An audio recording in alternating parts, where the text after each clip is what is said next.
This is TWiT, This Week in Tech, episode 20 for August 28th, 2005.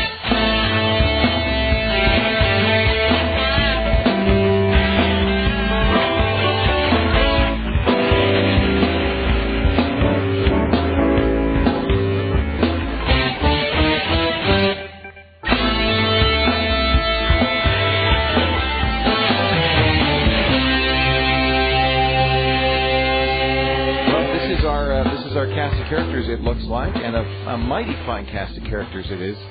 On Skype, again, Steve Gibson. This is by the way, the last Skype TWiT. Because next week we're using Google Talk, right? Yeah. Steve and I use Google Talk for security now, and it sounded much better. You can't conference with that now, can you? I mean, multiple, yeah. You can't conference. So Steve is on Skype, as well as Robert Heron, who couldn't get to work today. Thank goodness, so he's able to TWiT with us. He's telecommuting, right? Telecommuting to TWiT. I sent the emails off. I'm on VPN. I've been there all day. It looks like you're there. Looks like you're there. People were asking me to go out to lunch, and I'm like, I'm not in the building. Oh, you shouldn't say that. You just say, oh, no, I didn't. I have so much work to do. I better stay in my cubicle right now. Patrick Norton, who is not at work today. Did I say that? Yes. David Prager is in studio with us, producing. Are you? In official capacity with, and kind of half producing. David and Kevin are here today, along with Keith, who they're doing a little system. Yes, we are. We wanted to. There's been so many people out there that want to know how podcasting works. And I'd have to say, when it comes to the most complex setup you could possibly have for podcasting, it has to be Mr. Leo Laporte with TWiT. There's no stupider setup, but it's all going to change. None of the listeners, though, realize what you go through before you start recording the show every week, Leo. Sometime I'm going to accidentally put out the pre-show instead of the show. You'd have to bleep a lot. Yeah, they'll hear me going. It's all because of Skype. It's all because everybody's coming in different ways, and it's a complicated thing. It's going to be so much easier. Next week we are going to be live from the Apple Store downtown San Francisco, 1 Stockton. We'll start setting up at 3, and we'll do the show at 4, and then everybody will have a microphone. Everybody will have headphones. You'll be able to see each other. It's going to be a much better. Yeah, I think a much better TWiT. Although Dvorak, who's not with us today, he's afraid he says it's going to look like a CES panel and be just about as exciting. I don't think that's the case. Well, we'll find out. Do you think there'll be plenty of interaction still. I don't think we're going to start saying the future of the Internet. Because it's everyone's personality. Yeah. Is it going to be more of a round table, or everyone sitting at a table facing out? No, it'll be more of a round table. We're not going to no concessions to the audience. Half of us will have our backs to the audience. Excellent. And we'll all be fighting for that. I want my back to the audience. Stories today. Hot news. Anybody? Robert, you had some interesting LCD stuff you wanted to talk about. Tell us a little bit about what you've been up to. Well, NEC just announced at SIGGRAPH earlier this month a new display that they're coming up with that uses LED backlighting instead of compact fluorescents, which are typically used in an LCD display. And the advantages of basically taking a red, a blue, and a green LED to generate that white light is a few great benefits. One, it stabilizes the display quicker. So when you turn it on, they claim within a minute you'll be able to have that in its working condition rather than, say, the 20 to 30 minutes for a regular display. Wait a minute. It takes 20 or 30 minutes for a regular display? For the normal color balance to finally settle in and stabilize. You shouldn't be watching your LCD TV for 30 minutes? No, most people aren't going to wait. I mean, for televisions, it's not as critical. But if you were going to, say, pay somebody to professionally calibrate that display for you in your home, you would definitely want to let it warm up for half an hour. Is that true of computer displays, too? Well, CRTs is really where you really have to wait a while. Well, and remember, they're worse than LCDs? Sure. The phosphors take time to warm up, or to at least, quote-unquote, stabilize. You're saying 30 minutes, not 30 seconds, 30 minutes. No, and it could take literally up to 2 hours, depending on the environmental conditions in the room as well, depending on how hot colder the room is. Longer, right? Yeah, definitely. So if I'm a graphic professional and trying to get really accurate color results, I shouldn't be letting my monitor turn off at all. I should just leave it on all the time. No, or at least have it maybe on a timer of some kind. Although then you have the reverse problem, which is that the fluorescent tubes are the things in the LCD panels that do ultimately have a short lifetime. Totally. That's one of the first things to go. So these LEDs will warm up faster. They won't burn out as fast. How about the color accuracy? Is it pretty good? Well, with traditional backlighting for an LCD, you're talking roughly, if you compare it to how the NTSC color standard for television production, you can get about 70%, maybe 75% of the color gamut that is used in NTSC. Now, with LEDs, they're claiming that they can, and everyone's pretty much in agreement on this, that they can surpass 100% of the color and actually produce a greater color range than even that is used in TV right now, which is terrific for if you're an editor for that kind of thing. Or even more important, this particular display that NEC is bringing out also carries a pretty steep resolution of 3200 by 1200, which I believe they're aiming this more toward medical imaging, where a doctor would really. It's more important for grayscale, especially if you're looking at something like X-ray picture. But if you are getting into any kind of color representation for medical technology, you definitely want accurate color to make either a proper diagnosis or just to make sure what you're seeing is what you're supposed to be seeing. 3200 by 1200, you'd be able to do 1080p really easy. Oh, definitely, which is only 1920 by 1080. My God, how much is that going to cost? And I wonder if they care at all about power consumption. Is it going to be a lot less because it's LED? Hey, it's a $6,500 display, so it doesn't really matter how much power it consumes. Actually, it should be more efficient in terms of, you know what, compact fluorescents have come a long way. It's a very mature technology, and they are very efficient as far as light goes. And odds are, depending on how many LEDs are used in the backlighting system, it could actually consume more energy. But it's more about, you're able to recreate, you know how it is for different white points. You know, the color of white has to be a standard as well, depending on if you work, say, in photography or television or PC displays. They all have different white point temperatures. And with this display, you actually have variable temperature where you can pretty much set it anywhere you want or prefer it to be on the fly even. Are they white LEDs in the background, or is it white? Is it red, green, and blue? Odds are they're using an RGB system where they use a red, a blue, and a green. And that way they can either cycle through all three of them at once or individually tweak one or the other in real time to match whatever standard you're trying to go for.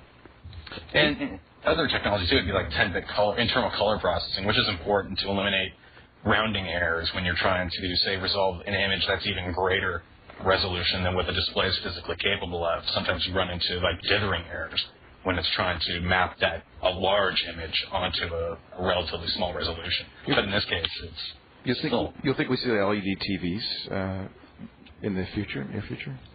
You know what? They're supposed to be out already, and I think it seems to be the biggest problem was getting LEDs of the similar brightness and being able to dial in an array of them to control the similar brightness, so you have even luminance. Right. Because you have manufacturing tolerance. Right. That's a manufacturing. Totally. And I know they've worked on chips recently to where they can then simply put each LED in front of a little photo measuring device and just dial in each one to a specific setting and lock it there. Yeah. How about LED projectors? How about LED projectors? Because weren't they talking about LED PowerPoint projectors in the near future? Already. A couple of weeks ago, I was at a Texas Instrument toy tour, they called it, and Mitsubishi was there with a pocket projector, which is a very interesting new device. It's literally the size of a jewel case, a CD jewel case. We're giving away at the next broadcast? Yeah, pocket projectors. I ordered them. By the way, I'm a little worried because I ordered them. I don't know if they'll get there in time, but we'll have them at least for the September 18th, if not by September 4th. But it's one of those things where it takes, you have to print it. Those are going to be collector's items. I just said it just has the little TWiT guy and it says TWiT. It doesn't say a date or anything like that. Well, I would put a date, but then I thought, if we have extras, I want to give them. I don't want to. We can handwrite dates on them. We'll sign them. There's lots of room for autographs. Vive, VIIV. It's the new Intel processor.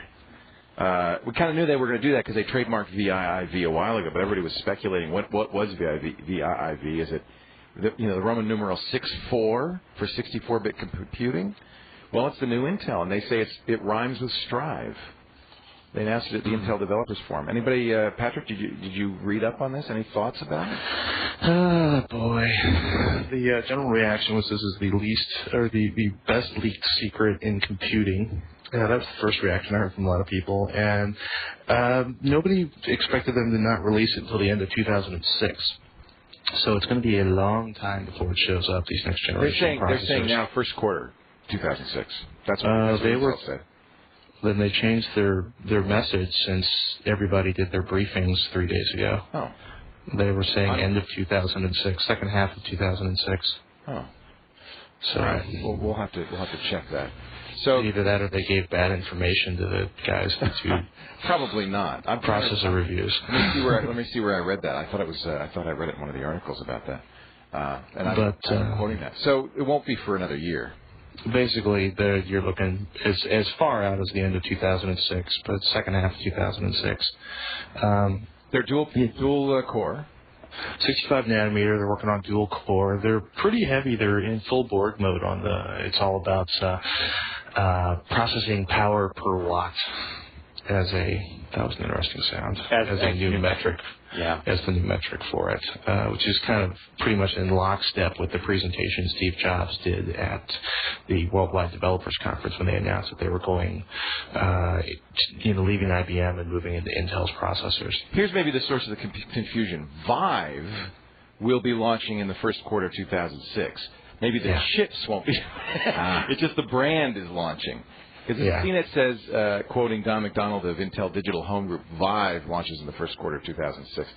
One feature of Vive, this is kind of interesting, is automatic transcoding, ensuring that audio or video encoded in one format will be automatically transcoded without user intervention. So you'll get a DivX and it'll automatically transcode it to AVI. I don't know. Why would you want to do that? Well, because it's confusing for consumers. They download video and they can't watch it until they have the proper codec. Yeah, but transcoding, I don't know. Sounds like a good idea. You got to remember, Intel had so much success with the Centrino, which was not the processor. It was right. Yeah, it was a tie-in. Basically, you got to tie into a ginormous, huge advertising campaign if you used an Intel processor and an Intel chipset and an Intel, and this is the important one, the Intel 80211. That's what, basically, it's the trifecta for Intel. They make a ton of money, and then the notebook vendors got to tie into the advertising campaign. Yeah, the Vive technology. This is basically Intel finally deciding to embrace on a high profile level the idea of a consumer entertainment PC. That's the whole point of Vive. Yeah, it's the dual core processor. You get a chipset, a network controller as opposed to the Wi-Fi. This is more stuff like Vive is more like, hey, there's going to be a remote control.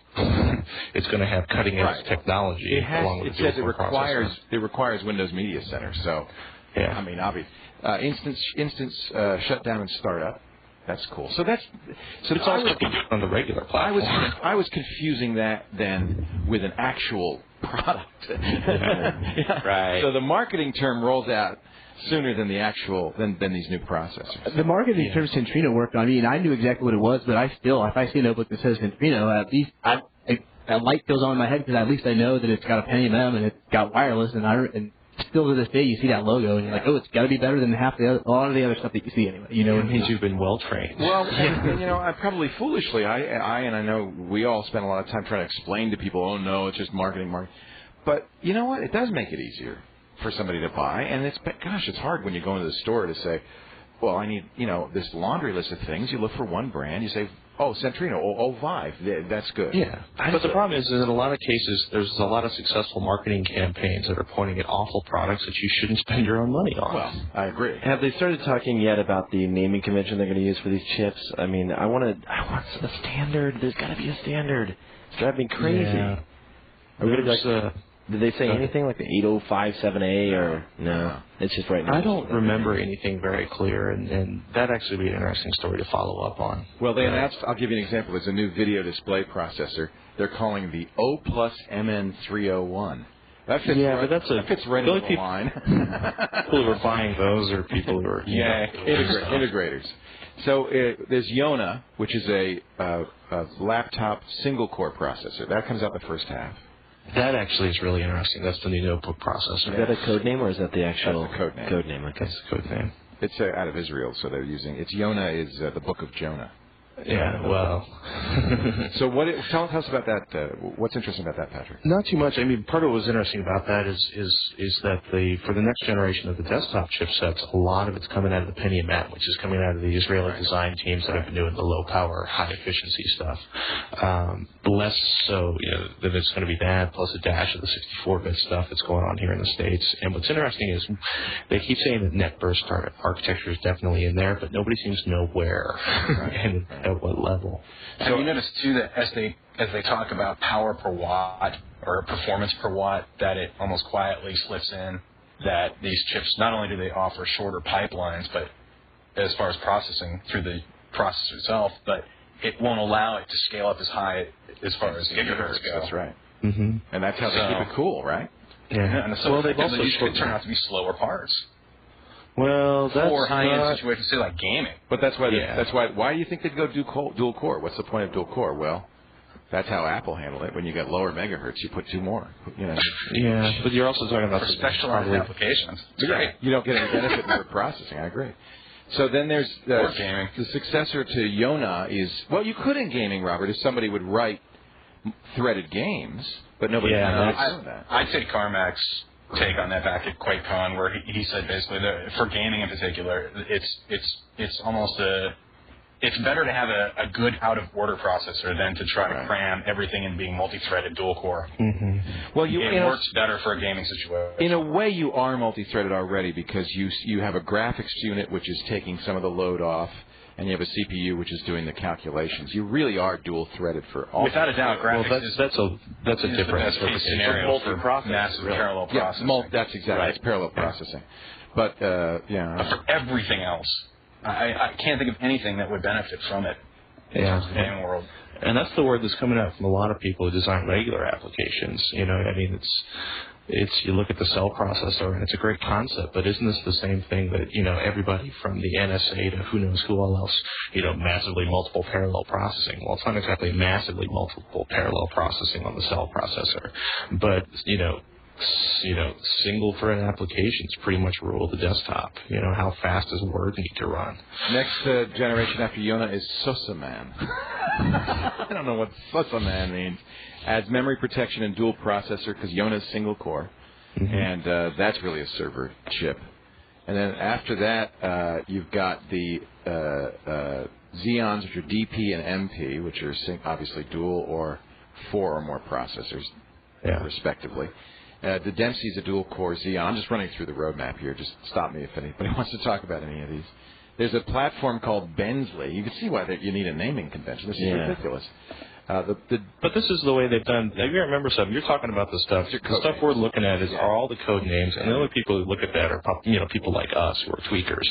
They're like, like we're all sitting here planning when we're going to buy our next notebook and waiting to find out like whether or not Yona is going to be a gaming notebook part or whether it's going to be a standard notebook part, and whether or not the multi-threading in Windows XP will give us any decent kind of performance out of it, so we can finally run a Skype phone call at the same time. We have 42 windows open in Mozilla. And, tell me if this scares you. This is a quote from Paul Gelsinger, General Manager of the Digital Enterprise Group. They're touting something called active management technology. Quote, we want to embed just a little bit of the IT manager directly into each piece of silicon we ship. That actually sounds a lot more awful than it actually is. I got to talk to... No, that actually... What they're trying to do is bring more manageability into the chipset. And there's some really good reasons for that in terms of how you handle and how you start foiling everything from spyware to doing secure transactions. And they got a long way to go between hither and yon, but a lot of that's more like, making life easier for people who are administering 50,000 desktops. Right. Meanwhile, Sony and IBM releasing more information about the cell processor, obviously timed to coincide with these Intel announcements. Mm-hmm. I read it, but it didn't seem like anything particularly new. I mean, it's a multimedia processor. We knew that already. Yeah. So. Yeah, I mean, it's interesting to look at what Intel did with the new chip design, where it's they've upped the bandwidth between the L1 and the L2 cache. The multi-core versions are going to share the L2 cache, along with the power processing. They also did a bunch of stuff where they shortened the pipeline. So they took chunks of, Banyas and, again, unspecified portion of the penny for the net burst architecture. It's going to support 64 bits, a 14-stage pipeline, which should make branch prediction less, this should be basically means bad branch prediction should be less brutal on the performance. Well, they made a mistake with the pipelines. I mean, they went too long on the pipelines, and they were having real trouble with that. So I can understand why they're backing off that. Although that lowers performance in theory, right? Well, they also played around. I mean, it depends on how you look at it. If every time you have a bad decision, you have to throw out everything that's in the pipeline, It requires optimizing compilers and recompiling your code so that the branch prediction is more efficient. And apparently they're doing a bunch of work on the pre-fetch and the branch prediction to make that work better. Do you know, Patrick, if the L2 caches are being made larger still? I'm not sure that they talked too much about the size of the L2 cache. I think they said it was scalable. Yeah, well, that's what they want, because then they can have cheap chips with no cache or low cache. Yeah. But I would predict that they don't want to have too much L2 cache, because what it does speed up the processor, but it also adds considerably to the power and heat issues. Yeah, but I'm worried if the cores are sharing a single L2, then you really start to see, more like a hyper-threading lack of performance than true separate core performance. You've been saying that for a while, Steve. That L2 cache is so important. That's really the thing that makes a difference in a processor. Yeah, more than anything. Yeah, it'll be interesting to see how it all turns out. Because external motherboard dynamic memory is so much slower than the on-chip cache. You just don't want to go out. You got to remember they're fighting a trench battle with AMD for the high end of the market, especially with the gamers and the power users, which means they can't afford to give up a lot of performance at that end. So I can't imagine they're gonna shrink the L2 cache that much. This podcast, by the way, being recorded on an AMD FX64. Throw that in. A non-Centrino machine. And by the way, I'm not getting paid by AMD or Intel, which apparently is a big mistake. Somebody was telling me that somebody who's intimately acquainted with not only this show, but how much is kind of the going rate out there for these kinds of things. We could be making thousands of dollars a show if we accepted advertising. Well, many thousands. Might want to change the model. Nope. just gotta remind people that your contributions keep this show alive. And when we're going live, we're going to have some extra costs, but that's all part of the plan. Wait, we're not paying for the booze bill for everybody. And I'm sure you're right, Leo. We are Leo. paying for the booze bill. I'm sure you're right, Leo. Yeah. You just don't want to start having ads. It's just no. Cuts down 13. Have you followed this story? No. Oh my God, this is complicated. These are high school students.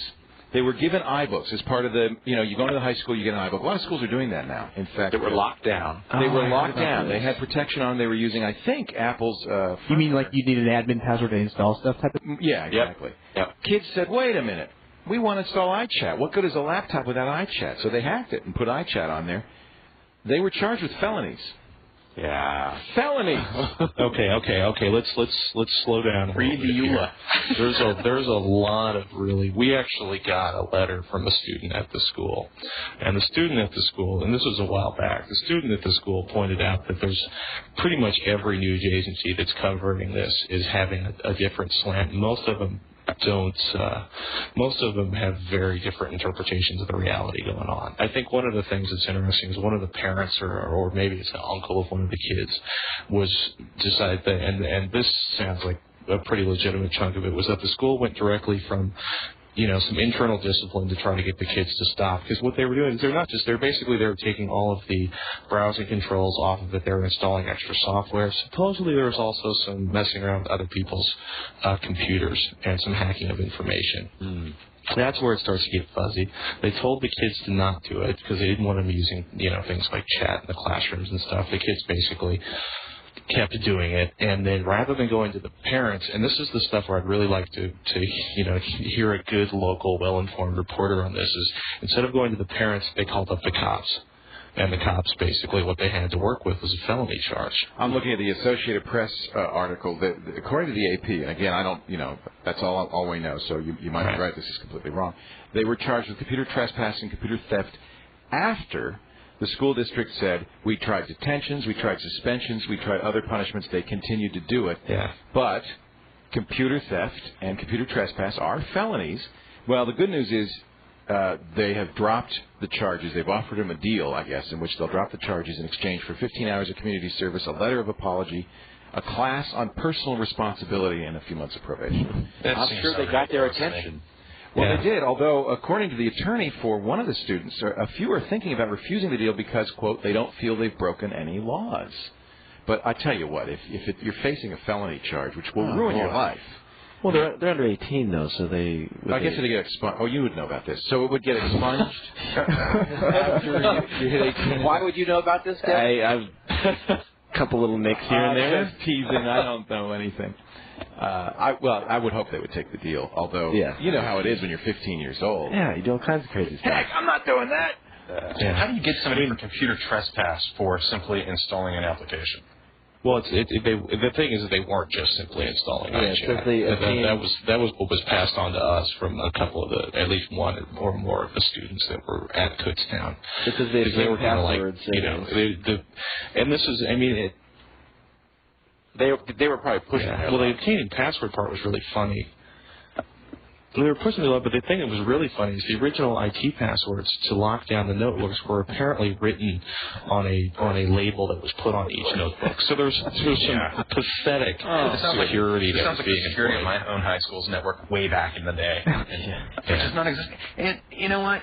I think maybe they should consider, if you're going to hand out notebooks to students that are arguably modern and can be used in such a way, have the back-end network secured before you go doing this. I agree. Well, and it does also sound like tempting. It also sounds like the school didn't have lots of IT savvy in order to sort of no school does wrest control back away from the kids after they knew this was a problem. Instead, they were using traditional approaches. Detention. It's a totally reactive. It's like the Breakfast Club. Yeah. I got you next week. I got you the week after that. Yeah, I own you. Hey, according to this AP reporter, there must have been someone who decided they wanted to be tech savvy because they said they had a remote monitoring function on some of these computers. So someone... That's right, they turned that off because they were watching... Well, they said that the kids turned it off and then, I don't know how they said they were going to do this, and used it to view the administrator's own computer screen instead. Apple Remote Desktop is actually very cool. It's expensive. It's an expensive program, but if you have the administrator version, you can see every... screen. What it'll do is put 16 screens on your screen. You can see every screen on your screen and watch what they're doing, and it rotates through them. So that's what they turned off. So you can watch the teacher surf porn? Yeah. And you know what? I would turn it off. If you had this, let's put yourself in this situation. They give you an iBook. You're 15 years old. You have the skills to do it. The password's written on the label on the bottom. Wouldn't you turn it off? Of course. But isn't this a little stupid? Because if you turn it off, the teacher's obviously going to know that you're the one person in the room of 29. Kevin would start feeding it somebody else's computer. Yes, I would create a separate profile and have that be the active one they're viewing. Just feed it a Sound of Music video. Yeah, right. I want Maria. How do you? But what's wrong with installing chat programs? It's their computer, right? Well, in a classroom, they're supposed to be involved in the educational process. We could be trading notes back and forth. Every school is different. I almost said it.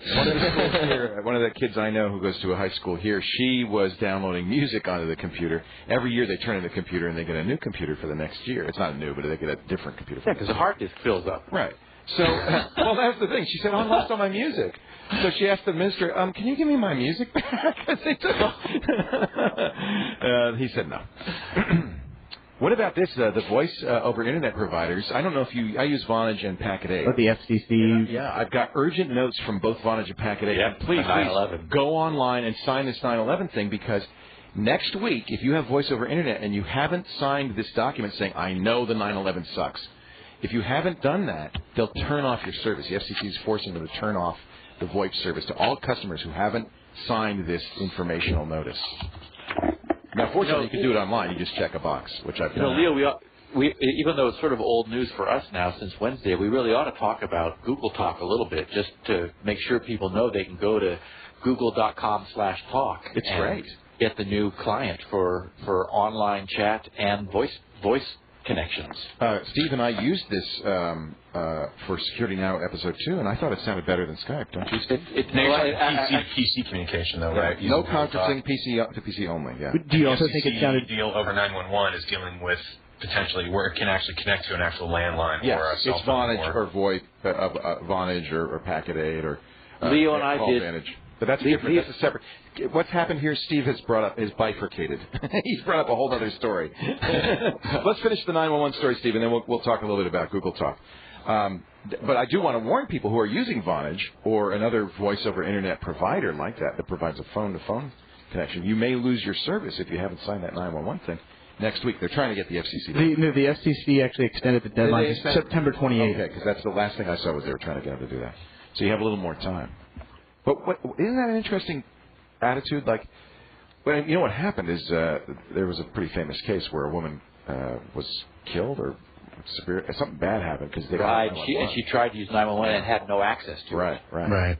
The problem is you can have access. I signed up for 911 on both systems, but you tell it what address you're going to be on, and because these things are portable, I can throw up my suitcase and I can be in Canada. Right. If I call 911, they're coming to my house in California. Right. And there's no power failsafe, right? Well, that's another thing, and that's what it says on the disclaimer, the information list you have to sign. Yes, if my broadband goes out, no 911. Well, the FCC has really strict regulations on, I guess, being able to get emergency services. Yeah. So, like, even a cell phone with no service provider.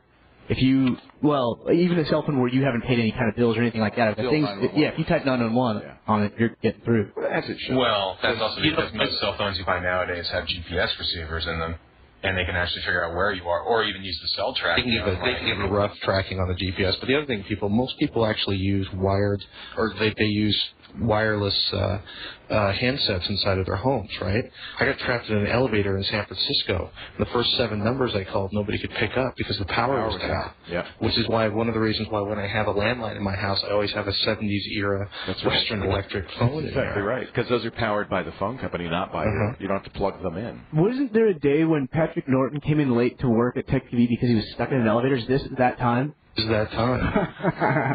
And what's really, you want to talk about scary, San Francisco law, for all those little tiny elevators they put in the smaller apartment buildings, they're required by, there's no manual way, unlike a big building elevator where you can slide the door back and undo the internal latch. Which is the only Patrick would try this, but go ahead, yes. No, I grew up in New York. I lived in Jersey in an apartment building for a while. Look, the first time you get stuck in an elevator and somebody shows you how to open that door, but compared to spending 2.5 hours sitting in an elevator. We're not recommending this, folks. We're not recommending this. Wait, most elevators just drift to the bottom floor. Wait for security personnel to rescue. The problem is with those little elevators in the small apartment buildings in San Francisco is they're required by law to lock down the emergency access on the top of the elevator, and the doors can't be opened from outside. The only way you can get out is if you have a screwdriver to basically take the locking latch off the inside. And you have to have a screwdriver in the elevator with you? Well, I happen to have one. But what if you didn't? What if you didn't? You're in there until somebody figures out a way to get you out. He would have been really late for Tech TV. It was pretty spooky because the internal light was barely functioning because the battery was weak. And there's a little tiny 4-inch portal. It was actually the last time I used the elevator in that. Did you guys hear about those elevator hacks that came out? Yeah. That's cool. I've been trying to use it, but it doesn't seem to have worked so far. You have the Otis? Is it Otis elevators? I'll have to take a look at it. It's the Otis and 3 or 4 others. Yeah, if you're on a floor and you want to bypass everyone else that's requesting an elevator, yes, you push the floor number that you want to go to and the closed door button at the exact same time. And it'll bypass. It'll just go take you all the way to. And that works in Otis elevators. Yes. Awesome. And now everybody knows. Oh, that is the best hack. That is the best hack I've ever heard. Oh, wow. Yes. I saw it on digg.com. Was it linking to Engadget? And I thought without Dvorak we wouldn't have any of it. I have to make up for his hack. That is awesome. What a great hack. That's cool. Has anybody actually tried it? Because they had a similar hack posted on there for I've seen it cross signals where you can actually push the button a certain way for the cross signal to have it changed over to a walk symbol, so you can just cross. Oh, I saw that as well. Did you try that? I tried it half a dozen times, and a couple of times I thought it might have worked, but I think it was just the timing with the car sitting on the sensors. Isn't that the urban dream to have control of all of these annoying? Supposedly they made it a felony now to use one of those. Yes, they have MIRT devices for changing signals, and rightly so. I mean, if I'm in that ambulance, I don't want to be held up trying to get to the hospital, And I totally understand that. Yeah, I do too. Just not cool. I love those kind of real world hacks, though. That's hacking the real world is much more interesting. Have you been to lifehacker.com? That's kind of a good site. And there are a couple of good sites for that. What is it? 43 things or 40? Oh, 43. 43 something. 43 folders. Folders has a lot of stuff like that in there. Yeah, they got good stuff. Yeah. So now let's talk about Google Talk, because Steve and I used it for the first time. It came out Wednesday. We used it on Thursday to do Security Now. I was pretty impressed. Were you impressed with it, Steve? I was extremely impressed. And, when I listen to the MP3 that you produced, I don't hear any difference between the way you sound and the way I sound. And, we're 500 miles apart and over the Internet. What I've learned about it since is that it does dynamically change the compression, and it can get scared if there's an interruption in the connection into lowering the data rate, so that it increases compression, lowers the data rate, and then you start having that underwater sound. It didn't happen to you and me, Leo. We've got a great connection between our two networks. It's 28 milliseconds round trip, but it does actually start out optimistically and then lower the bit rate and increase compression if necessary. It's really good quality, I have to say. I mean, it's really remarkable. It does have some disadvantages. I mean, of course, you can't have more than one person. It's only right now Gmail to Gmail. And lack of encryption. Although apparently they plan to do encryption on it. I'm not impressed, though. The client sucks. Well, who really needs it? I mean, there's a million chat clients. It's the technology they're using for the VoIP stuff is not even their own technology. It's done by a company called Global IP Sound. Oh, really? Yeah. So why are they doing it? They're just trying to rule the world, I guess. I mean, I hope eventually they'll add a lot more features that will make it different. But right now, it's just a standard IM client. I mean, it's not even that. You can't send files. I don't know. It's not holding candle to my trillion. Yeah, exactly. Well, yeah. Who do you want to own the world? MSN, AOL, Yahoo, Google. The one good thing, though, and who else is using, the Jabber backend for... It is using Jabber. Right. Which is so cool. That but is it's a non-standard source effort, which is nice. And hopefully... Well, it's a non-standard Jabber in the sense that you can't do Jabber to Jabber. Well, it works with Trillion. Like, I can log in. Yeah, but you have to have, it works with Trillion Pro or Trillion Plus to do the Jabber client. Yeah, but so it works with other third-party clients, but you can't do direct Jabber. Jabber's supposed to do some server-to-server, point-to-point thing that it can't do. I don't know. Who cares? I don't know. Well, what actually first bothered me is I wanted to be online with Google Talk, with Google Talk, except I use multiple Gmail accounts. So if I want to log out of one Gmail account and switch over to the other, then it screws with the Google Talk. Right. It was weird how it automatically added friends to your list for you. It does? That you had been chatting with over Gmail. It's supposed to watch you, It watches your Gmail activity and it adds your friends automatically. It was weird. There is a setting for that. I think when you installed it, too, there was a checkbox to have it not do that if you didn't want to. Yeah, I just clicked next. Same here. This is the value add that Google can offer, though. The VoIP technology is from where? Global IP Sound. If you go into Gtalk and then do a help about, it'll say right there. Cool. Steve's looking for some form of super high quality. It stands to reason. I do the radio show over ISDN using one 64 kilobit channel. It doesn't require. That's enough for CD quality audio, for high quality AAC audio. Right, but the ISDN line's is nice, point solid, to point. point. Perfect. There's no latency. Right. There's no zero lossage. Yeah. But it stands to reason that if I have a 6 megabit connection, that I should be able to somewhat duplicate that. So Steve's been looking for something that will do this. And but you're talking about going over the cloud. Well, I understand, but the internet, for those of you who don't understand. Right. If I only need 64 good kilobits over the rainbow, it seems like I should be able to get that. Yeah. Well, it all depends on which way your packets get routed, or if you have any, quality service, any QoS guarantee. Well, with Skype and other voice over IP clients we've messed with, it seems like once you get above 3 people in the conversation, that's where things really start to break down. And it's because of the upstream bandwidth cap. That's what really kills us. It works well. It's still. Yeah, it sounds good. We got 3 right now. As anything. Sounds good. One of the reasons it works in here is because I have a 768 up. And so the more up you have. Did you go business class DSL with that? Oh, you did. Okay. DSL Extreme. And the CO is practically next door. It's like out the block. That helps too. Yeah, helps a lot.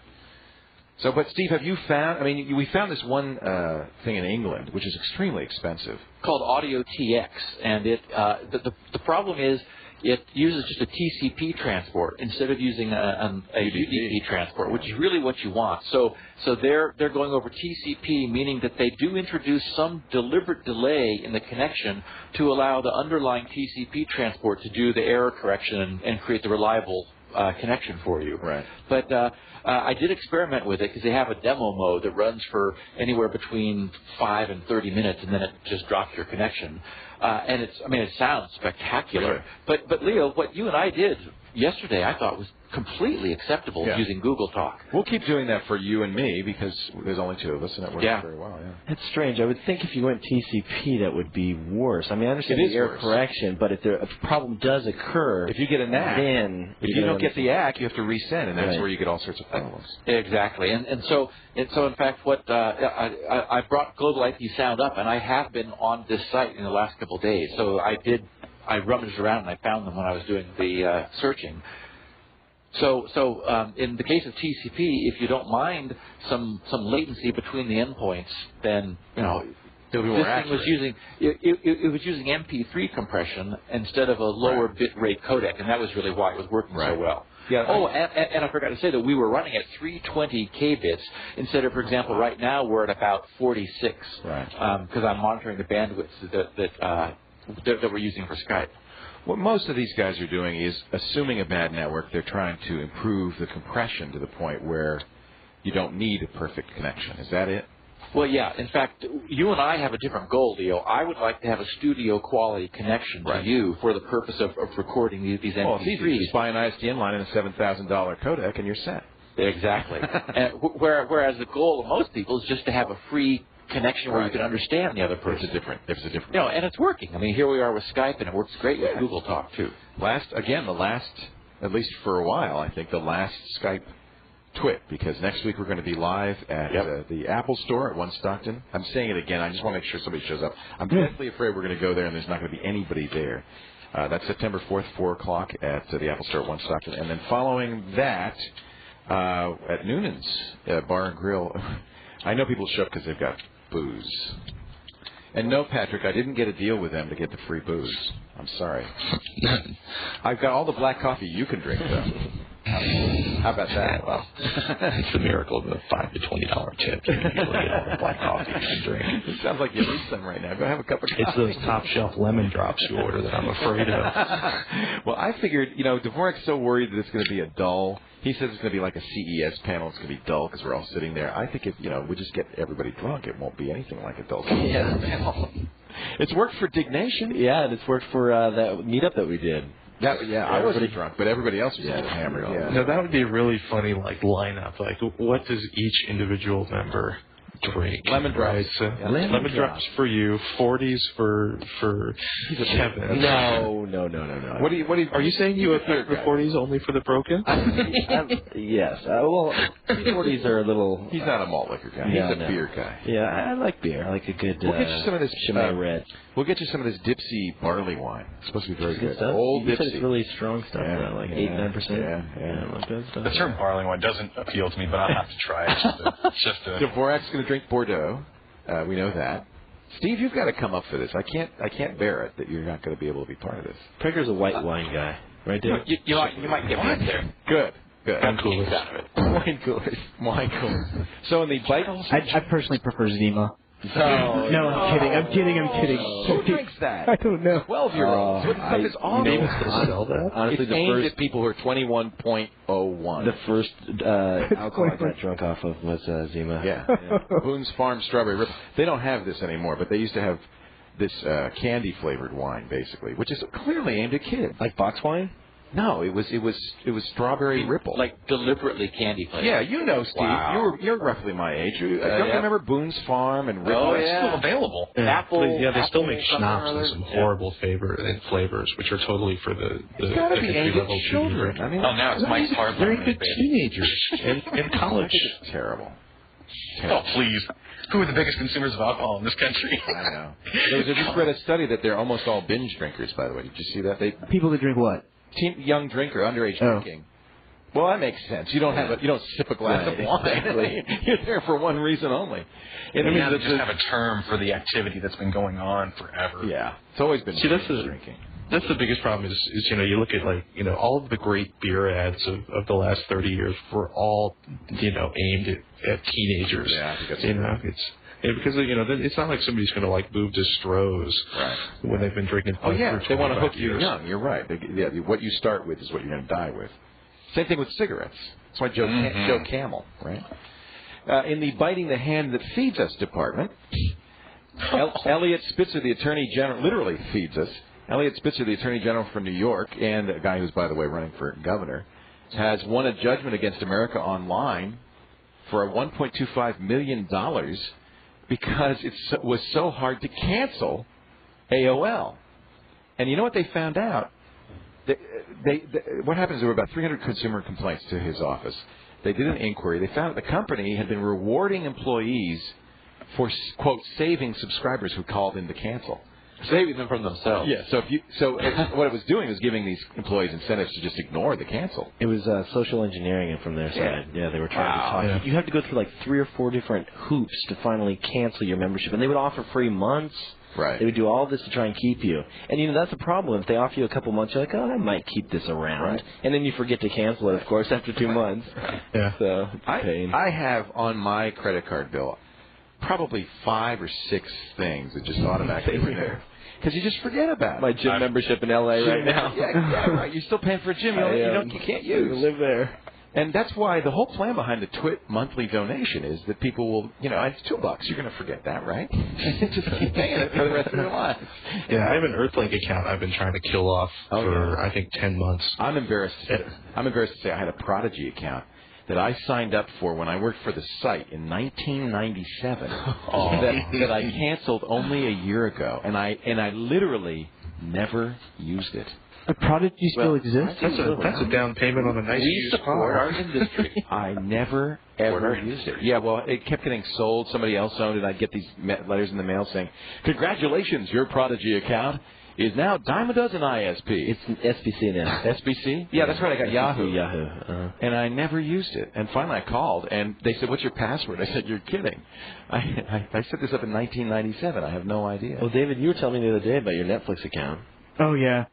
As soon as I moved from San Francisco to L.A., I stopped using my Netflix account because I didn't have an address. I didn't know what my new address would be, and I just kept getting charged. I haven't ordered a Netflix movie in a year, and I kept $20 a month every month. 3 movies that you moved with? Yep. And now I got to find them. They're put up in storage somewhere. I got to find those 3 movies so I can start getting new ones if I want to use my Netflix. Or you can pay $20. Yeah, I know. They don't mind. They don't mind at all. You can cost them $4 or something. TiVo turns a profit for the first time. Yay. Too late. Too late. Well, especially now they're talking about putting ads on the screen when you fast forward through commercials. Bye-bye, TiVo. Goodbye. Well, they've already been doing that to some degree with pre-caching commercial content. And then whenever that commercial will pop up on TV, you'll get the little thumbs up thing in the corner saying, if you want more information, push thumbs up right now. Right. And it'll play that commercial that's already stored on the TiVo. Yeah, because you can ignore it. They made, get this, revenues of $46 million last quarter. They made $240,000. Hey, it's positive, though. It's better than losing $10 million, which is what they did the quarter before or the year before. I think, frankly, now, I have to say, I'm starting to see more and more guys who are of a certain tech savviness dump all of that stuff, even maybe dump the cable and start watching shows off BitTorrent. And that's basically how they get their TV. Don't you think that's kind of... No, that's me. It's IPTV. I just moved in my new place, and the roommates got the cable boxes. I was the only one. Did not get the cable box. Don't need it. Every show that you want to watch, if it's not a good show, you can't... you're not going to download Will and Grace. No, you could. You could, though. But you're not. But all the cult stuff that we like Firefly... Yeah, actually, Will and Grace is a bad example. That's a funny show. But like Firefly and Lost and... Weeds, those things are all on BitTorrent. And they're up before you can get them. Yeah. Because we're on the West Coast, they air on the East Coast, they encode them, they post them, and then you can get them out. Oh, I'm blown away because it airs on the East Coast. Someone actually captures it, rips the commercials out, and puts it up before you can watch it. And you capture the HD version, so you get a better quality than I would be getting. I'm blown away that many people have these HD capture cards. So my question is, now, by the way, I should underscore that this is illegal. Okay, who cares? So my question is, what's illegal? I don't know. Nothing we've referred to here. It's aired publicly anyway. Yeah, but that doesn't count. It's still copyright material. Just because it was on the airwaves doesn't mean anything. That doesn't. So it's copy wrong. It's copy wrong. What I would like is something like a Mac Mini, a little thing, that I could somehow easily control and program to download these torrents. A media device that's torrent focused. Has anybody done something like that? Sort of a torrent cast. A torrent that I could just, I don't want a TiVo. I don't have a cable. I don't get any TV into my house. What about like a Myth TV or anything like that? No, because I don't have cable. Okay, so you want to... I want to be able to put this on, plug it into the Ethernet, and I want some easy way to control it so that I could say, I don't know what's running, Azurius with a script or whatever, but I could say, these are the shows I want. It'd be nice if I had a grid, a TiVo-like grid on that thing. These are the shows I want. And then I want to play back to. I want Myth TV, but I don't want it to be getting it from the cable. I want it to be. You want it to be coming over Patrick's cloud. Yeah, I want it coming from the cloud. Has anybody done that? Well, there's an RSS plugin for it. Next system.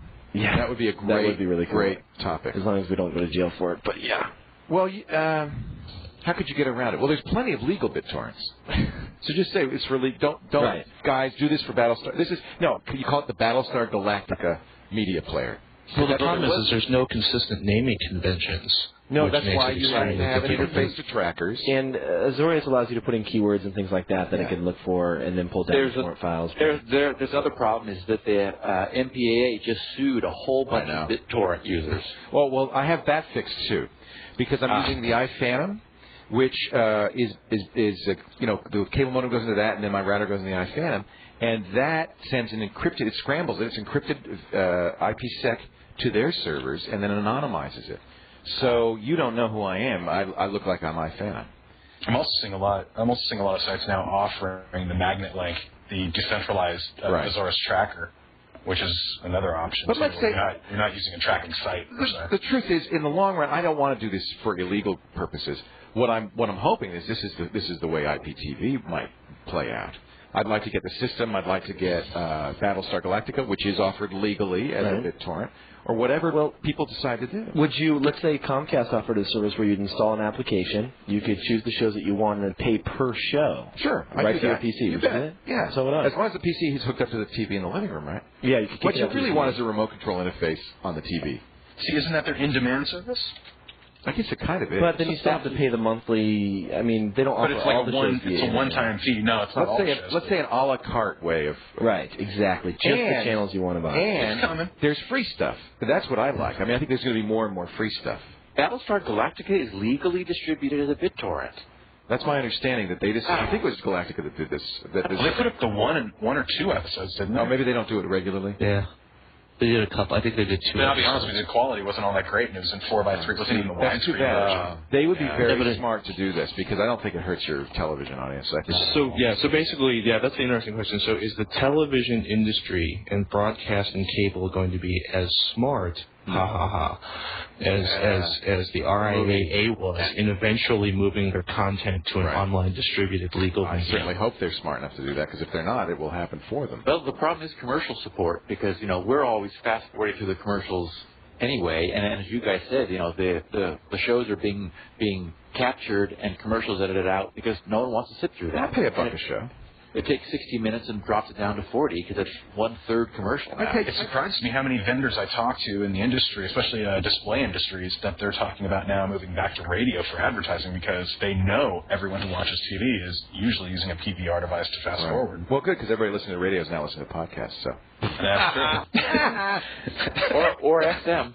When you guys were talking about having your credit cards bled slowly, I was reminded that I've got 3 or 4 XM receivers that I'm licensed to use, but I never listen to. There you go. There's another serious baby. I think podcasts are gonna. Here's another example of stupid TV executive tricks. There's a Family Guy and a Simpsons podcast. I thought, Fox is brilliant. They're doing podcasts of the Family Guy and Simpsons, and you'd think they'd put the show audio or put a clip. What do? They have some moron reading a show synopsis with all the jokes taken out. What's that all about? I subscribed to it. I saw the Family Guy on iTunes. I'm like, right. Even if it only had 10 minutes, you would love it, right? I know. Just a 10-minute clip. You wouldn't not watch the show. It would make you watch the show. You say, I got to see that show. Family Guy is one of my favorite animated series. Maybe it's a right. The kids watch it. I have to stop them. Oh, it's so much worse now. I mean, not worse, bad, but foul. But I love it. I mean, it's not foul on like a South Park level, but but it's. How old are the kids, Leo? It is 11 and 13. They love it. It's exactly at their level. But I don't want them to start thinking. So then they didn't know what Peter was talking about when he wanted to play the waiting game. Oh, that was. I don't know. I don't even know if that should belong on this. That shouldn't belong on this podcast either. Well, those who know will be appalled, and the rest of us are just completely clueless. That was hardcore. Oh God. You're just not cool unless you watch Family Guy. It's a very funny show. Kids know it, and they love it. Oh, you can get that on BitTorrent. Well, see, we don't. Well, that's it. We don't watch it, but we don't BitTorrent either. We just rent the DVDs because the first few seasons are out on DVD. But it gets worse. Oh yeah, the latest season was the most hardcore. Are they still on? It's still on. I guess it must be. Yeah. They wouldn't be. Oh yeah. Adult Swim, baby. Here's an example of a bad idea, though. I mean, they could really do well. Maybe it's a rights issue. Maybe they don't have the actors' rights to use the actors' voices or something like that. So how many terabytes serve? 19, I believe. 19. Yeah. So I got downloading the MP3. I got a quiz for you. TWiT broadcast. What comes after terabyte? Petabyte. And then? Yottabyte. Nope. Exabyte, then Yep. yottabyte? No, exabyte, then zettabyte. Petabyte, and then yottabyte. Yeah. I like the yottabyte. Yottabyte. Where's Gigabyte? Yeah, there is no gigabyte or gigawatt. That does not exist. So, but I think people for a while sometimes say gigabyte instead of gigabyte. Is it GIF or GIF? I say GIF. I say GIF. But it could be GIF. I say GIF. Hey, have you seen how for measurements, though, for storage, they're impressing upon, at least in the international community, to not say kilo because kilo equals 1,000, and it should be kibi for 1024. No, because it's binary, not digital. Yeah. That makes sense. I'm talking about just making it even more confusing for people, but... Kibbles and bits. Kibbles. Yeah. Kibbles. Kibi bites. Kibi bites. Instead of saying kilo, kibi. I'm trying to mute Patrick, and I can't figure out how to do it. Oh, well, it's all right. It's kind of You better not. You'll push the wrong button. I know, I will. Now I'm using the stupid Mighty Mouse, and I can't right-click. I can't left-click on it. I can only right-click. The whole thing is like Mighty Mouse. stupid. Is that the name of them? Yeah, the Apple Mouse? Yeah, they licensed it. It's actually There's not enough feedback. I mean, you don't know that you're really doing the right button. No. Well, the problem is I always have both fingers, even when I'm doing the right button, on at the same time. You have to be conscious to it. You have to consciously lift. Oh, so it's a proximity sensor? Sort of? Yeah. It knows. It senses your finger. It's typical over-engineered solution for a perfectly good product. Hey, it sounds cool on paper. You don't need it. It's overkill. You know that sounds cool, though, when they came up with the idea. They're like, ooh, proximity sensors for your fingers. And there's a little piezoelectric speaker in it to make click sounds. It's just, talk about over-engineered. It's just a somebody wears their headphones 90% of the time I'm using a computer. Well, it gives you the audio also gives you a little mechanical feedback too. I mean, it kind of because it's clicking, it kind of feels like there's some mechanical. Have you guys tried the new G5 laser mouse from Yes. Is that the one where you can put the weights in it? Yes. That's pretty amazing. Now that's a Mighty Mouse. That's the ultimate gamer gift right there, folks. If you got a serious gamer on your list, what makes it so good? Because the one is, you can weight the mouse in any of the four corners up to, they include a little set of weights, which are pretty cute looking actually. But the cool thing is just that laser pickup. It's 20 times more accurate, they claim, and I believe it, than their previous LED-based optical sensor system. Wait, who makes it? This isn't the Logitech one, is it? More problematic surfaces too. Yeah, it's Logitech. It reminds me of like the Pinewood Derby, like you put little weights in the thing. Totally. You drill out the bottom of your Pinewood car. And yeah, I still have my car. Yeah, I do too. Pinewood Derby is awesome. I got third place, baby. I'm proud of it. My son got second place and went to the semifinals, but then we lost to some. Yeah, there's always a kid. Did you do the dad's one too? Because the dads can make one too. Right. Well, the dads end up making them anyway. I did not. I said, no, you're making it. His looked, like a kid made it. Right. And then there's some they have enamel and they're varnished and they look like it's. But there were supposed to be weight requirements. There are. Were there not? Okay, yeah. Because the guy who ended up winning the one at ours, he must have had like 15 lag bolts bolted, just screwed into the wood on the back. They must have weighed 4 pounds. They weigh it. They have a careful weighing at the beginning. Yeah. And then, but I think I got screwed. Can you still use graphite? Yeah, they used to use graphite on the wheels to make them go. Powdered graphite, baby. They even shaved off those little nubs on the plastic wheels on the inside that touched the wood. reduce friction. It's so funny that you guys remember that so vividly. I guess my son will too. Yeah. Did you do the little regatta? No, we haven't done that yet. That's fine. Let me ask you, when is that Windows Vista editorial panel that you guys are going to do? When is that? Is that already done? That was on the 26th, but we do have, if you go up to the Digital Life TV website, we've got a link to the video I did, which is a quick walkthrough, taking a look at Arrow and Glass and some of the security features that are in there. Can you give us a summary? The biggest thing people are going to notice is the new Arrow design, the Glass interface, or the Glass additions to which is essentially adding transparencies to the interface, pretty Windows, and then the user account protections, which is stuff you can lock down gaming and you can lock down access. But the biggest thing is if you turn the security on, which is actually a pretty intelligent thing to do, anything that would normally require an administrator level account to install, it will request you to type your password in. So anytime you're installing new software or any of that stuff, it's just a really brilliant addition. I will be curious to see whether or not they ship that turned on or That's off. what keeps Apple's OS X safe, and that's it means you can now usefully use Windows without being the admin account. Yep. And that's key. And that really, I think that is the bottom line about why Windows is currently insecure, is that because everybody runs an administrator, and it never asks for permission when it's modifying the system. Yeah, so it'll be interesting to see what the final version of that looks like. Yeah. It's got a lot of potential. So tell me what Arrow is and what Glass is. I've heard you say this. What are you Arrow is essentially the new design, so that's the new graphical design. Like Aqua? For Windows Vista. Yeah, essentially. Yeah, it's their version of Aqua. Oh, man. I think Glass is just the transparencies that are employed. So you can see a fuzzy version of the window and it's behind the window on the very edges of the frame. Alpha channels, yeah. So far, they've got nothing new that OS X hasn't had for 3 years. Go ahead, keep going. That's pretty much what my reaction to it was. Well, and do you guys like these transparent windows where you can see through the whole surface of the window? That just annoys me. A lot of Linux users do that though. They love it. As long as you have full control over the level of transparency, I find there's always a certain point where your eye is okay with it, but if it's not transparent enough or if it's too light, it's either annoying or useless. I end up turning it off. They talked about, who is it that was going to, as you're using the computer, if you don't use a window for a while, it kind of fades out in the background. They're already doing that in Word, in Office 2003. The toolbars fade away. It's the most annoying. It's typical like Microsoft. It's like those self-customizing menus. Yeah, the personalized menu. Yes. Oh, you always got to click the little double down there to get the rest of the items on the menu. Yes. It's a father's knows best attitude. And by the way, Apple has it too. I mean, look at the one-button mouse. It's for some reason these technology companies just don't trust users. Leo, I think it's that the companies have run out of things to do. Well, that's so true. they're just adding features to make it another version number to move everybody up and get some more revenue. Now, with new disappearing menus. Who wants that? That's where your document went. This is nothing new to the tech industry. No, it isn't. You really want to see the contents in this folder? Electronics. Do not recommend you change any of it. Oh, yeah. Did you see Given that? how far graphics technology's come, I'm glad to see operating systems at least incorporating the basics of some of that power, hopefully. And if you're going to make it look pretty, you might as well go take it the entire way and utilize the power of the latest hardware that's out there. I kind of disagree. I kind of think that keep it simple and use the power when it's appropriate in a game or, but let's not. I'm not saying just add fluff for fluff's sake, but if I can have well-done transparency that, doesn't say requires a Pentium 4 and half a gig of RAM in order to operate properly, which at this point, that's pretty much every system sold. But Right.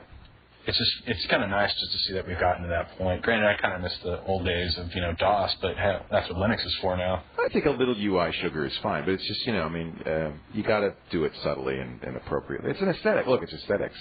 And I guess the best thing to do would be let users do what they want, right? Customize it. Make it easy. There's going to be some customizability. It'll also be interesting to see whether or not people adopt to the whole shared. They put share in every folder window. As long as they put Sunny in every folder window, I'm okay with it.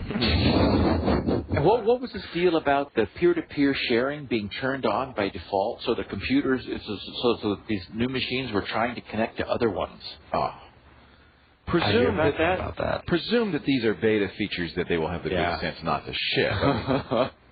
That would be just nutty. Yeah, I haven't seen any of that yet. Is that some of their Avalanche stuff? Have they started to incorporate any of Avalanche into the OS? No, because they have some sort of peer networking technology that they said was also briefly on in the early XP, but they decided not to include it. But it's now back in Vista, and it's turned on in these betas, so that the beta machines are like looking for other beta Vista boxes and hooking up and creating a peer network. Is it for like quality feedback or something, or what? No, it's like they think that peer-to-peer is going to be a next-generation important technology, and they want to build it into the OS. Well, I kind of agree with that. I mean, just kind of headless peer-to-peer, just for peer-to-peer's sake, makes no sense. Yeah. If you've got a task to do. And well, Leo, it'll be using universal plug and play to reprogram the NAT routers and poke holes through our security in order to find other machines. What do you think of ZeroConf, which is what Apple calls it Rendezvous, and then they called it Bonjour because somebody else had Rendezvous. And by the way, it's not Avalanche, it's Avalanche. Just make sure you get that right. What do you think of ZeroConf, Steve? Is that dangerous? You know about ZeroConf. Is that dangerous? I think it seems like a good thing. I mean, you plug it in. I think it makes a lot of sense as long as you restrict it to the LAN and don't let it go out over the WAN. So when you plug in a ZeroConf printer, you don't have to install anything. It just knows. Absolutely. I like it. It works great. It's totally cool. Yeah. So that's right. Keep it to the LAN only. Don't. And they ought to do something clever, like make all the packets that are emitted have a TTL of 2 or 3, so that the packets nothing can keep the packet alive as it tries to go out on external routers. What a good idea. So that's enough time to transverse your LAN, but nowhere near enough time to go out to the net. Yep. What a good idea. And no one does that. It's like so simple. Did you think of that? Yeah. I would go patent that right now. Short TTLs. Did you see a Microsoft employee brought a virus back to Redmond from Malaysia? Measles. That's the virus. In fact, I love that. I'm looking at the King County Health Bulletin. It says the infected person visited the following areas: Malay Satay Hut in Redmond, Thai Ginger in Redmond, the Microsoft Redmond campus, and the Microsoft cafeteria. And they give the times and dates that the guy went there. So if you were there, go get your measles shot. This is the problem with offshoring workers. Bring back measles. He was probably there to pick up the latest beta of Vista and bring it back to Redmond. That could very well be. Okay, one last story, then we got to go because we're running out of time. Halo, Universal. They've signed a deal with Microsoft to do the Halo movie. Master Chief, the backstory. Exactly. I think that Joshua Brentano should sign a deal with them to do the jumping trucks trick that he figured out. Oh, my God. I hope it's a good movie. You remember that guy? Yeah. That was the funniest thing. You take all the little warthogs, you drive them around so they're all facing each other. What do? You launch a rocket into it or something? They do this pirouette. Yeah. So this is all live action, though, right? Yeah. Well, there's a Doom movie coming out with The Rock. Have you seen that? Gosh. The only thing that gives me hope for this Halo movie, it's written by the guy who did 28 Days Later. Wasn't that a great movie? Oh, yeah. The zombie movie. Oh. See, a bunch of us sat down and we tried to list one movie based on a video game that didn't suck. They've all and we sucked. came up with. So maybe this is the one that turns it around. Final I'm Fantasy. not holding my breath. I mean, in fact, not only suck, but some of the worst movies of all time. Lara But think of the product. Think of the product placement opportunities for Microsoft. Oh, yeah. Master Chief dolls, Master Chief headgear. Speaking of which, real quick, I know we got to go, but I just saw a list for the top hacker/computer movies, and I want to know what you guys think. Let's do it. Yeah. Okay, so we got Hackers. Wait, before you say it, let's come up with our votes. So Hackers would be in there. War Games. Well, let me get the list so you know all the options, because there might be something you forgot about. Okay. It's a big list. All right. Okay, Hackers, Sneakers, War Games, Antitrust, Swordfish, the original Mission Impossible, well, not the 1996 Mission Impossible, 13th Floor, Code Hunter, Enemy of the State, Lawnmower Man, These are all the Net, worst movies. Trackdown, which is Takedown, Tron, Net Force, Matrix. Oh. There's only two in there that count: Matrix and War Games. That's it. Tron, baby. Tron. I loved Hackers. Tron's a great movie. Oh, wait. Pirates of Silicon Valley. That's pretty good. That was good. Hackers. But that one's Why non-fiction. Robert Redford as a hacker? He was still No. You're thinking of Sneakers. Sneakers, yeah. Sneakers aren't there. Hackers is Angelina Jolie. Sneakers. At least with War Games, they had Matthew Broderick using a dial-up modem. Oh, wasn't that great? That was awesome. That now, if you watch that movie Nostalgia. now, it's a period piece. I mean, he had an inside computer, and he had a 300 baud modem. Yep. You put the cups. Yep. And you could buy an airplane ticket with cash and no ID. Ah, the good old days. Oh, I'm telling you. We had the director of that on the screensavers. Remember that? one? Was it John Badham? Who directed that? I've forgotten. I think it was John Badham.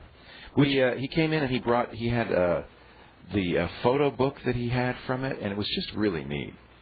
So, Kevin, what's the result of the voting? I haven't seen the poll yet. This is just the list. Where I is don't think they have the. Will you dig this for us yes, so we can all vote? It's actually on. John Badham, yeah. Short Circuit. John Badham, yeah. Short Circuit. He did Red Dawn, right? Realistic scenario or Red Dawn. best story, maybe.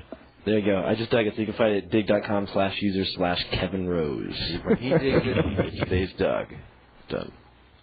What? I would say War Games. That's my favorite. Matrix. War Games is my favorite. War Games. Oh, the Matrix has to be the top of the list. Don't you? I mean, it's been unfortunately destroyed. The net. Is that Sandra Bullock? Yeah, it's terrible. Unfortunately, Matrix's memory is tarnished by the sequels. Yeah, don't you remember? Best trilogy ever. Don't you remember? They cheesed out at the end. Take that to my grave. I still haven't seen the second and third because I don't want it. Oh, don't do it. It'll spoil it. But don't you remember the feeling? Well, see, I saw it before anybody. I didn't know what I was seeing. Neither did I. Don't you remember the feeling walking out of the theater going, "Oh my God, that was the greatest movie." I had no idea. My friends were like, "Let's go see this movie." I go, "Oh, I don't want to go see The Matrix. Yeah, what is this stupid crap?" Keanu Reeves. But it was a fantastic idea. That's it. And you walk out going, "What if the world really is a Matrix?" I mean, that I'll never have that. But the whole thing is, how do you really know? That was a great feeling. You don't know. Yeah. It is a construct. The whole world is a construct. Of course it is. And then they ended the movie with Rage Against the Machine. Oh, it's a great song. Yeah. I don't even remember that now. And when the credits play. Yeah. Yeah, when Neo flies up out of the phone booth at the end. Yeah. Oh. See, it's too bad they did the sequels. They should have just stopped. Well, money. Robert, you That's think why. that 2 and 3 were pretty good? Money, yeah. Revolutions and As a whole, that was the best trilogy Hollywood has ever spit out. maybe I'll get the I don't know. The Godfather. Wachowski brothers rock. Godfather was the best. I like that more than even say Indiana Jones, Star Wars, you name Godfather, it. the best trilogy ever. As a trilogy, I think Godfather. that'll stand. All right, we'll. 2 and 3. Well, 2 Great was movies. okay. Great movies. 3. Great movie. Great movie. The Jones, they had that second one that you just wanted to be like, oh. Oh, I want to see Worst this trilogy. the Worst next trilogy Indiana of all Jones. time. I think for the Matrix stuff, for the last 2, Star you have Wars. to watch the last 2 back to back. Star Wars. Yeah. Is the trilogy of all I'm time. with you. Which one, the first trilogy or the second trilogy? 1, 2, and 3. Any of the trilogies. Any one taken by itself or all 3 together. All right, we're out of time, and we're out of twits. So, ladies and gentlemen, thank you for joining us once again. Thanks to AOL for the bandwidth. They do podcasting now, AOLmusic.com. And check out the podcasting page. We're featured there, right? That big twit. We're also featured on iTunes with a big twit this week. So and we've been number 1 all week. So I don't think it's click fraud. I think we're actually. Yeah, I meant to tell you about that big twit icon you've got on the Is that on nice the on podcast iTunes? page. Very nice. Yeah, thank you, Apple. Of course, they can't manage to update the Security Now feed to save their lives, but that's okay. You can't win everyone. Thank you to Steve Gibson. This is probably the last time, because this is the last Skype, you're probably not going to be on for a while, but we really appreciate your contribution to the show over the last few years. It's been really, really fun. You now are officially a twit for the rest of your life, and Security Now podcast every Thursday with Steve, and that's one of the reasons I decided to do that is because we wanted to keep you in the loop. We appreciate it. David Prager, you'll be back. Yeah, looking forward to it. Watch system.org because the next it'll be episode 4 will feature video of this podcast. Have you guys, Keith Harrison's also here. He's their videographer and editor and all around bad boy. Have you decided that whether you're going to film the live one next week, Keith? Or? They're thinking about we're going to do it. Okay. That's awesome. That'll be cool. We'll get that up a few days after the event. So September 4th at the Apple Store. What else? Thank you so much, Patrick, for risking your job. I don't want to, but we want Patrick to keep his day job. That's right. Yeah, especially since we're officially launching Digital Live TV next week. Let's give him a big plug. Let's give him a big plug. Give me a big plug. Tell me where it is. DigitalLifeTV.com? Yeah, we've got you can basically download it now, and we do our next live show at 6:00 on Tuesday. Now, Robert, are you involved with this at all, or is this? Yeah. Oh, you are actually. That's great. That's great. Robert's one of our guests. Tell Jim if he doesn't fire you, I will come on and I'll walk on in my underwear. Excellent. Everyone's welcome. I don't know if I want you on in your underwear, but a very special. We'll do because we're actually starting to do. We're going to do an MPEG-4 download, and then we're going to play around with H.264 and do that on a bit tomorrow. So if you go shirtless, we'll definitely do the H.264 version that week. No, you don't want to see my underwear in high definition. Robert, Steve, Patrick, thank you so much for joining us. David Prager in the studio, Kevin Rose, of course. I'm Leo Laporte. Next week begins a whole new generation, really, of TWiT broadcasts. I think I'm very excited about this. Now on live and with a live audience, and we hope you will come out and see us if you're in the San Francisco Bay Area. We'll be, of course, at the Apple Store, as I've mentioned, on Sunday, and then from then on at Noonan's Bar and Grill in Larkspur Landing. Guys, we got to finish the podcast on time once we're there because the last ferry back to San Francisco leaves at 5:30. Oh.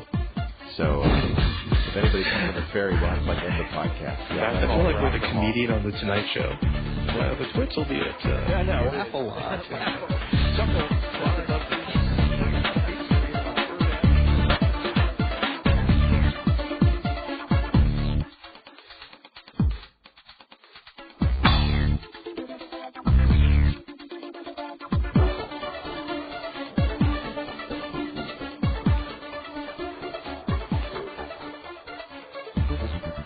Well, that's it for episode 20 of This Week in Tech.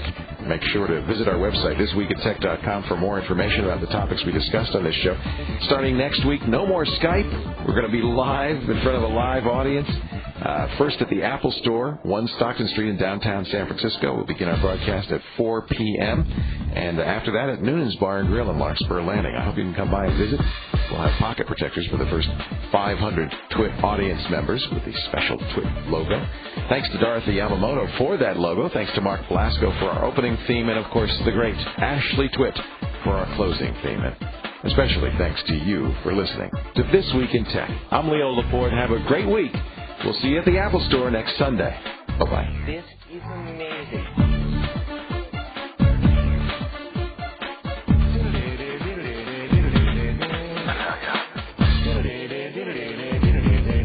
Round the horn.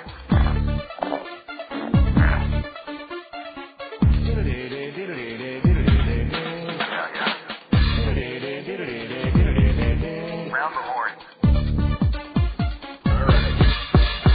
I should have paid attention. I don't know what I'm doing. Too much work. The problem is, there's no limit. My server's completely collapsed. So here's the deal.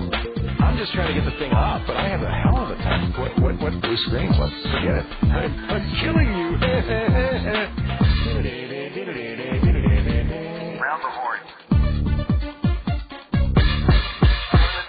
Doing the TWiT. All right. Doing the TWiT, baby. Doing the TWiT. All right. Doing the TWiT, baby. Doing the TWiT, all right. Doing the TWiT, baby. Doing the TWiT, all right. Doing the TWiT, baby. Doing the TWiT, all right. Doing the TWiT, baby. Let's go round.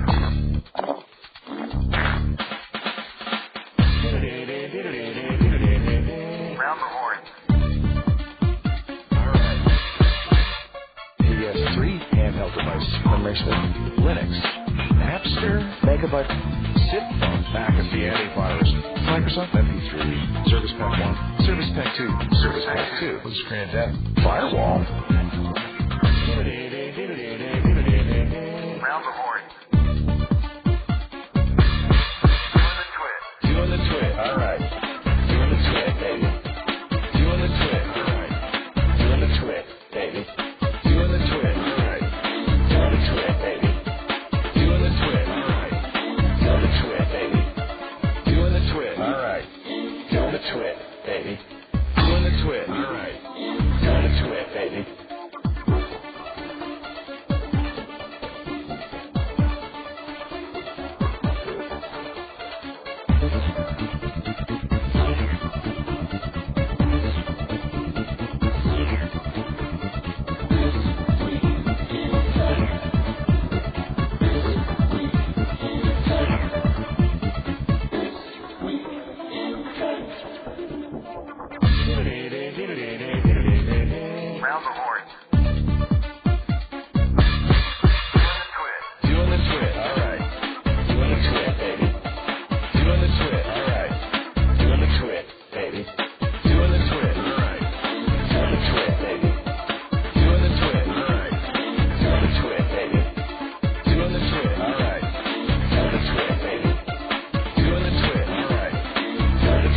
baby.